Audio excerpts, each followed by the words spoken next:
So the first and foremost thing is that Allah Azza wa Jal, in the beginning it was Him as a being and there was nothing else.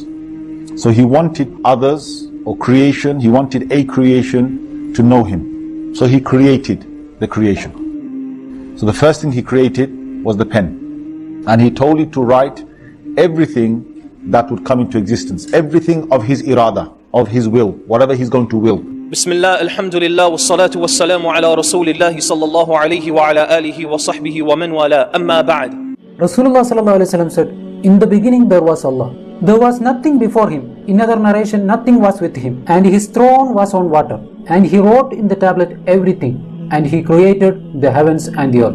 And when the Prophet ﷺ says, خَلَقَ اللَّهُ الْقَلَمَ, that Allah created the pen, he says, وَكَانَ عَرْشُهُ عَلَى مَاءٍ, that His throne was settled upon water. So the scholars, they take from that Allah obviously had created water before the pen, but we don't have much details yet because the heavens and the earth had not been created. But it makes sense because water is the source of everything. What are the dimensions of the pen? How does it look? We have absolutely no idea. I mean, in this world, every pen looks so different. You know, you can't imagine what this pen would be. And is it a pen like the pens that we write with? Allah knows best what it looks like. And the Prophet ﷺ says, Allah subhanahu wa ta'ala said to the pen, write. And the pen said, oh my Lord, and what should I write? Allah subhanahu wa ta'ala said to the pen, write the details, the decree of everything that will happen and that is decreed until the establishment of the hour, until the hour begins and commences.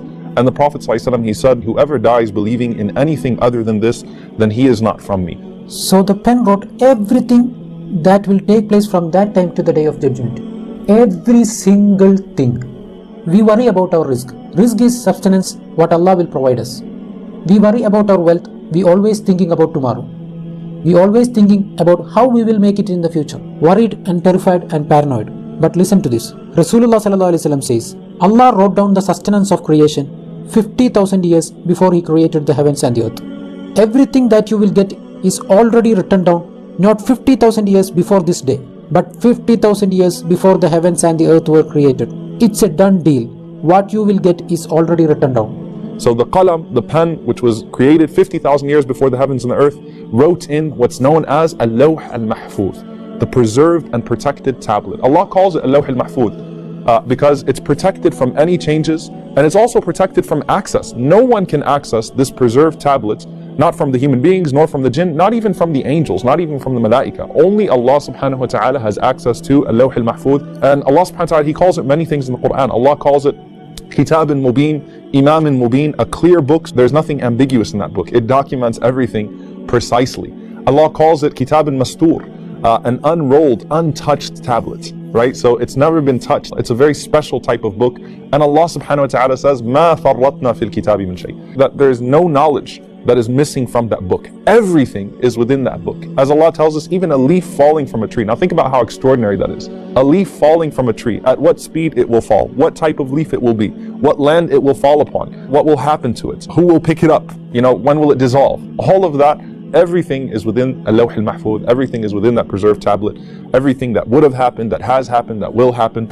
And you know, we don't have much about the description of it. And Ibn Abbas radiallahu ta'ala anhu, he says that al-lawh al-mahfuz is preserved in al-bayt al-ma'mur, the frequently visited home where the malaika, the angels, do tawaf.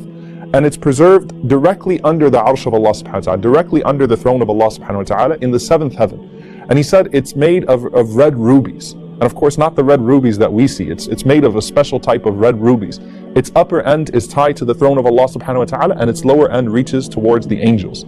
Its script is light, and its pen is light. He said Allah glances at it many times, hundreds of times a day, and with each glance He does what He wills. He exalts one who is humble, He humiliates one who is honorable, He enriches one who is poor, He impoverishes one who is rich, He gives life to one person, He gives death to another person, and He does whatever else He wills. La ilaha illahu, there is no God but He.